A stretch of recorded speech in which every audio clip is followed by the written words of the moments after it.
సంజయ ఉవాచ ఏవముక్తో హృషీకేశో గుడాకేశేన భారత సేనయోరుభయోర్मध्ये స్థాపయిత్వా రథోత్తమం భీష్మద్రోణ ప్రముఖతః సర్వేషాం చ మహీక్షితాం ఉవాచ పార్థపస్త్వైతాన్ సమవేతాన్ కురునితి.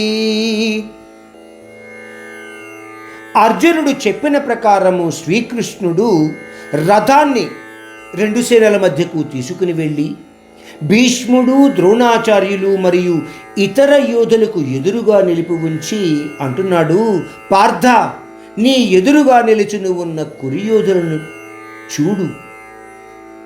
గ్రహించవలసిన విషయం ఏమిటంటే, శ్రీకృష్ణుడు కూడా అర్జునుడిలోని అహంకారాన్ని గుర్తించాడు.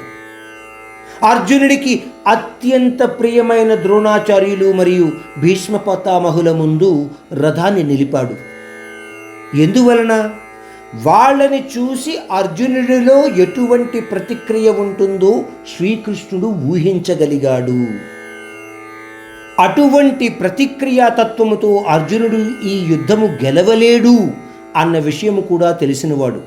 ఒక రకంగా శ్రీకృష్ణుడు అర్జునుడిని భావరహితమైన ఒక యోధగా తయారు చెయ్యాలి, ఇంద్రియ గ్రాహ్య విషయాల మీద మోహము తగ్గించి కర్తవ్య పాలకుడుగా చెయ్యాలి అన్న ఒకే ఒక ఉద్దేశ్యముతో గీతాబోధనకు అనుకూలమైన పరిస్థితిని కల్పించి అందులోకి అర్జునుడిని తీసుకువచ్చి నిలిపాడు అన్న విషయాన్ని మనం గుర్తించగలగాలి ఈ రెండు శ్లోకాల ద్వారా కూడా.